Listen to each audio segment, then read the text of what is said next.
3. Disturbing true stories that happened at a gas station story. 1. The night shift regular. I worked the graveyard shift at a Shell station off Interstate 40 for about 8 months. The job was exactly what you'd expect, long stretches of nothing interrupted by the occasional trucker or insomniac needing cigarettes and energy drinks. I took the position because it paid $2 more per hour than day shift, and I could study during the slow periods. I thought the worst part would be staying awake. I was wrong. Around my 3rd week, I started noticing this guy who'd come in every night at exactly 2:47 a.m. I remember the exact time because it became such a predictable thing that I'd glance at the clock and know he'd walk through that door within the next 60 seconds. He was maybe in his 50s, average height, always wore the same brown jacket. He'd buy a coffee, black, and a pack of Marlboro Reds. Never said much beyond basic pleasantries. The weird part started when I realized he never actually drove there. I never saw a car. The station was literally in the middle of nowhere. The nearest residential area was at least 4 miles down the highway. There was nothing around us but empty fields and darkness. But every night, 2:47 a.m., there he was. One night I asked him if he needed a ride or if his car broke down somewhere. He just looked at me with his completely blank expression and said, "I'm close by." Then he left with his coffee and cigarettes, walking out into the darkness. I watched him through the window. He didn't go to the parking lot. He just walked straight back toward the field behind the station and disappeared into the black. I started dreading his visits. There was something about the mechanical nature of it. The exact same time, the exact same items, the exact same path into nothing. I mentioned it to my manager during a shift change, and he got this uncomfortable look on his face. He told me that the previous night shift worker had quit suddenly and specifically mentioned the walking man as part of the reason. That should have been my cue to leave. But I needed the money. I convinced myself it was just some eccentric local, maybe someone who lived in a trailer I couldn't see from the station. I kept working, and he kept coming. 2:47 a.m. every single night. I stopped trying to make conversation. Then one night, he didn't show up. For the first time in months, 2:47 came and went with no sign of him. I felt this strange mixture of relief and unease. The relief I understood. The unease I couldn't quite explain. It felt like waiting for a shoe to drop. At 3:15 a.m., a state trooper pulled into the station. He came inside and asked if I'd seen anyone walking along the highway. I told him about my regular, described him, mentioned he was usually here by now but hadn't shown up tonight. The trooper's face went pale. He asked me how long I'd been seeing this person. I told him almost every night for the past few months. He pulled out his phone and showed me a picture. This him? It was absolutely him. Same face, same brown jacket. I nodded. The trooper put his phone away and was quiet for a long moment. Then he told me that the man in the photo had been found dead in his apartment 3 weeks ago. They'd estimated he'd been dead for at least 2 months before anyone found him. His apartment was about 4 miles from the station. I felt my stomach drop. The math didn't work. I'd seen this man last night. I'd seen him the night before that. I'd sold him coffee and cigarettes just 24 hours ago. The trooper asked if I was sure about the dates, and I showed him the transaction logs. There it was. Every night at 2:47 a.m., the same transaction. 1 black coffee, 1 pack of Marlboro Reds. The most recent one was from the previous night, time-stamped 2:47 to 33 a.m. We both stared at that screen. The trooper asked if the cameras were working. I pulled up the security footage. We watched. The timestamp rolled to 2:47 a.m. from the previous night. The door opened by itself. The coffee pot tipped and poured into a cup that moved from the stack to the counter on its own. A pack of cigarettes slid from the display. $5 in exact change appeared on the counter, bill and coins materializing from nothing. Then the coffee cup lifted and moved toward the door, which opened again, and everything disappeared into the night. The trooper left without another word. I called my manager at 3:30 in the morning and quit over the phone. He didn't try to talk me out of it. I drove past that station a few months later during the day. There was a new person working the counter. I wondered if they worked nights. I wondered if they'd met the regular yet. I didn't stop to ask. Story 2. The wrong change. This happened at a BP station where I worked in rural Georgia. It was a Sunday evening, around 7 p.m., still light out. A woman came in and bought a bottle of water. She handed me a 20. I gave her the change, $18.47. She looked at the money in her hand, then looked at me and said, "This isn't right." I checked the receipt. "That's $1.53 for the water, ma'am. Your change is $18.47. She counted it again slowly, her lips moving with each bill and coin. Then she looked up at me with this strange intensity. "You gave me too much." I recounted it with her. The math was right. But she insisted I'd given her too much and demanded I take back what she said was extra. I tried to explain that it was correct, but she became agitated. She started raising her voice, saying I was trying to trick her, that she wasn't stupid, that she knew I was trying to make her take money that wasn't hers. Other customers were starting to stare. I called my supervisor from the back. He came up, and we went through the whole thing again. The woman was nearly in tears by this point, insisting that we were trying to trap her, that she wouldn't be made into a thief.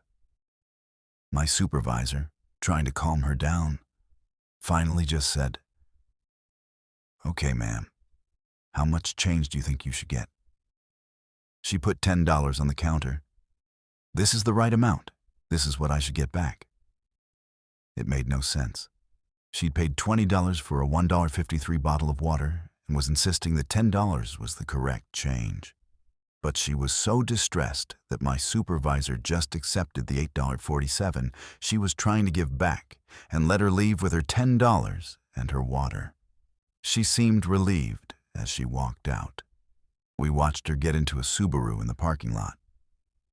She sat there for a minute, then got out and came back inside. She walked straight to the counter with that same intense look. "I need to buy a bottle of water." It was the same woman, same clothes, but she acted like she'd never been in the store before. She grabbed a bottle of water from the cooler, the same brand she'd just bought, and brought it to the counter. She handed me a 20, different 20, but I noticed her wallet was considerably thinner than when I'd first seen it. I gave her the change, $18.47. And again, she looked at the money and said, "This isn't right." My supervisor was still standing there. We exchanged glances. He asked her, "Ma'am, weren't you just in here?" She looked confused. "No, I just got here." We went through the entire thing again. The same argument, the same distress, the same insistence that $10 was the correct change. She left the excess money and walked out.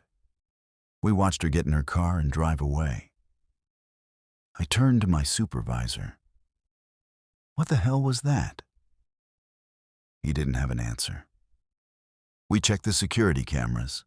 There she was, clear as day, coming in twice, going through the same routine twice. We figured maybe she had some kind of condition, early onset dementia maybe. It was sad, but we moved on with our shift. An hour later, she came back. Same woman, same Subaru. She came in, got a bottle of water, paid with a 20. At this point, I didn't even know what to do. I gave her the change and waited. This isn't right. This time, I just immediately asked her how much she thought the change should be. She put $10 on the counter and left with visible relief.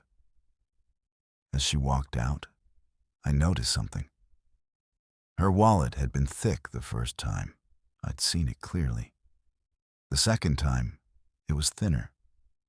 Now, the third time, I couldn't see a wallet at all. Her hand went to her pocket like she was checking for it, and she looked momentarily confused. But then she just got in her car and left. My supervisor called the non-emergency police line. We explained what was happening. A deputy showed up about 20 minutes later and took our statement.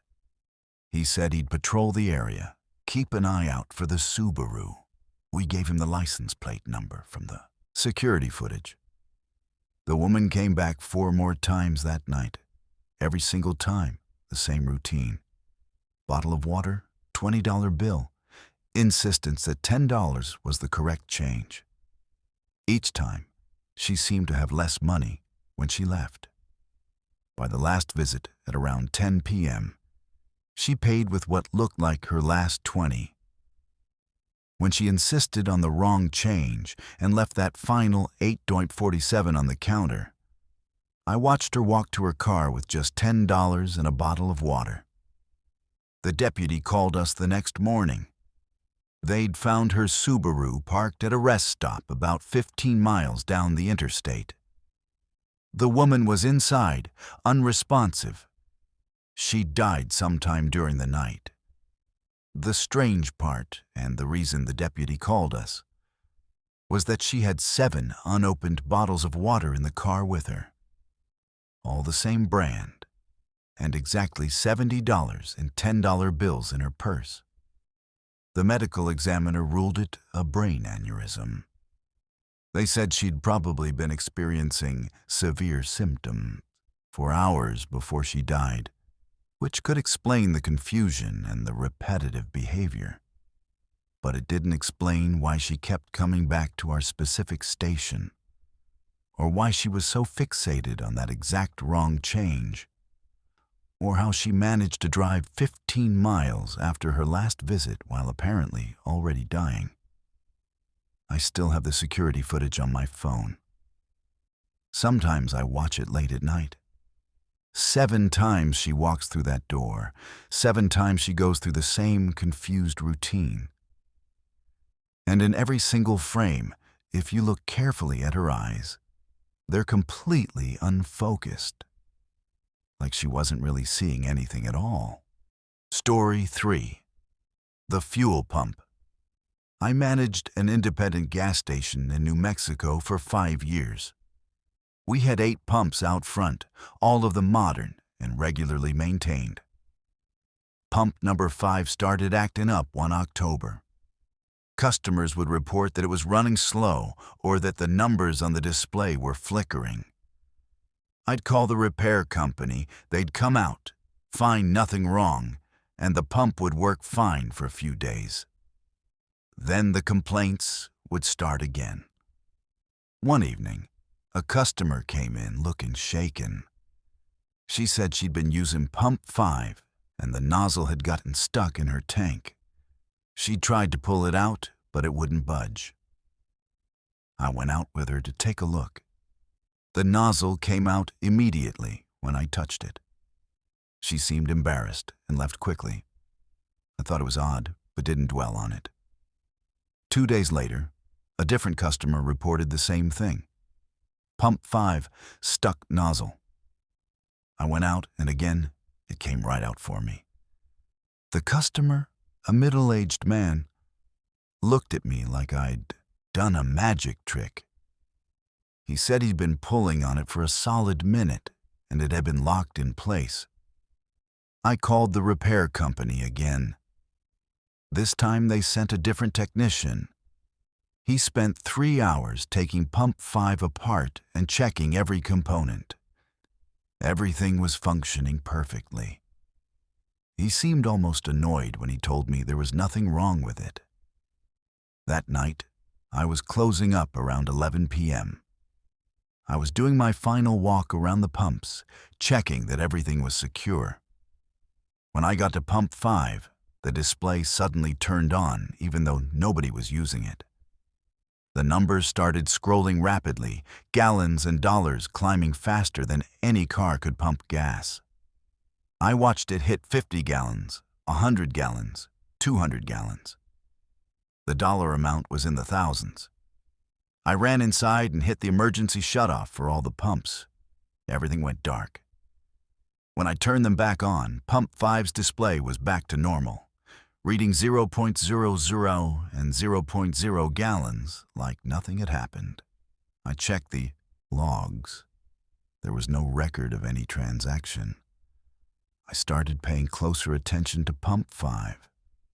Over the next week, I noticed that people seemed to avoid it.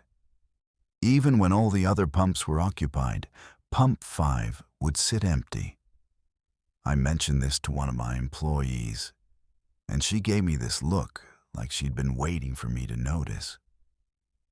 She told me that she'd seen someone using Pump 5 about 3 weeks ago, late at night. A man in an older pickup truck. She'd been watching through the window because she was the only one working, and it was part of the safety protocol. The man had finished pumping, gotten in his truck, and driven off without paying. She'd run outside to get the license plate number, but when she got to Pump 5, the nozzle was still in the pumping position and gas was pouring onto the ground. She'd hit the emergency shutoff and run back inside to call me. But when she looked at the security cameras, there was no truck at Pump 5. There was no one there at all. The timestamp showed the nozzle in its resting position. But she'd seen the gas pooling on the concrete with her own eyes. And when she'd gone back outside after calling, her shoes had gotten wet with gasoline. I pulled up the footage she was talking about. She was right. The camera showed nothing unusual. But I also checked the transaction logs from that night. There it was. Pump 5, $47.83 worth of regular unleaded, no payment received. Time-stamped exactly when she said she'd seen the truck. I decided to stake it out. I started staying late, watching Pump 5 from inside the station. For 3 nights, nothing happened. On the 4th night, at 2:33 a.m., I saw headlights pull up to Pump 5. An older pickup truck, dark blue or black. A man got out, started pumping gas. I was already walking toward the door when something made me stop. The man wasn't moving right. His motions were jerky like a video skipping frames. He'd be reaching for the nozzle, then suddenly it would be in the tank.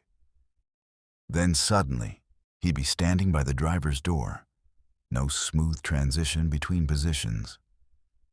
I pulled up the security camera feed on my phone. Pump 5 was empty. There was no truck. But I was looking right at it through the window. The man finished pumping and got in his truck. I watched him drive away. The whole time, the camera showed nothing. I walked outside. There was a strong smell of gasoline around Pump 5. The concrete was wet. I checked the transaction log. $47.83, regular unleaded, the same amount as before.